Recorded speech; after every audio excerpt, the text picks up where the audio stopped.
দিদি বঙ্গজননী বাংলার মা, তিনি যখন আমাকে যে দায়িত্ব দিয়েছেন, আমাদের সর্বভারতীয় তৃণমূল কংগ্রেস দলের সাধারণ সম্পাদক যুবরাজ অভিষেক বন্দ্যোপাধ্যায় যখন যে দায়িত্ব দিয়েছেন, সেই দায়িত্বটাই আমি পালন করেছি। স্বভাবতই কালকে কিছু কথা আমাকে বলেছেন, তো তিনি যে যে কথাগুলো বলেছেন সেইগুলো অক্ষর অক্ষর পালন করা হচ্ছে। কাজল শেখের ডিউটি, কাজল শেখের কাজ, আমি সেটাই করব। এর বেশি এ বিষয় নিয়ে কোনো মন্তব্য আমি করতে চাই। প্রার্থী হলো বীরভূম জেলার যে 11টা বিধানসভা আছে, আপনারা জানেন মাননীয় মুখ্যমন্ত্রী মাননীয় মমতা বন্দ্যোপাধ্যায় 2.5 বছর আগে আমাকে বীরভূম জেলার সভাধিপতি আসনে বসিয়েছেন। সততা এবং নিষ্ঠার সঙ্গে সে দায়িত্ব পালন করেছি। বীরভূম জেলার প্রত্যেকটি এরিয়া, প্রত্যেকটি পঞ্চায়েত, অর্থাৎ 167টি পঞ্চায়েত, 19টা পঞ্চায়েত সমিতি এবং 11টা বিধানসভা আমি কন্টিনিউ ঘুরেছি। সকল মানুষের সঙ্গে আমার যোগাযোগ এবং নিত্য নৈমিত্তিক একটা সম্পর্ক আমার গড়ে উঠেছে। আমাকে হাসান বিধানসভার দায়িত্ব মমতা বন্দ্যোপাধ্যায় দিয়েছেন।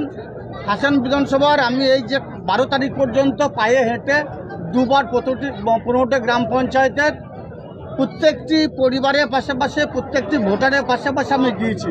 তো আমার বিধানসভা আমি কমপ্লিট করে ফেলেছি, কারণ ওখানকার যে সংগঠন, ওখানকার 2টো ব্লক আছে, একটা সদ্য সম্মানীয় সুকুমারদার নেতৃত্বে 9টি গ্রাম পঞ্চায়েত, আর একটা নলাটি 2-এর 6টি গ্রাম পঞ্চায়েত আছে ফাইন্যান্স কমিটির নেতৃত্বে।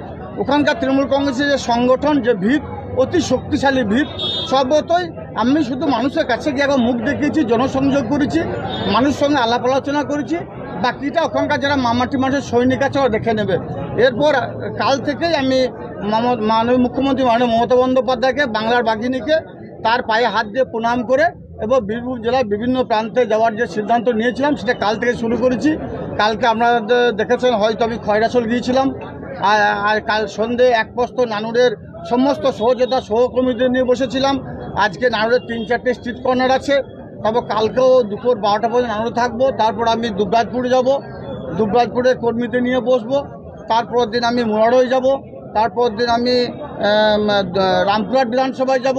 এইভাবে বীরভূম জেলার বিভিন্ন প্রান্তে এই কয়েকটা দিন ঘুরে সেই এরিয়ার যে মামাটি মানুষের সৈনিকেরা তারা কিভাবে লড়াই করছে, কিভাবে সংগ্রাম করছে, সেই প্রসেসগুলো শুধু অনুসরণ করার জন্য বলেছেন, সেগুলোই আমি দেখব।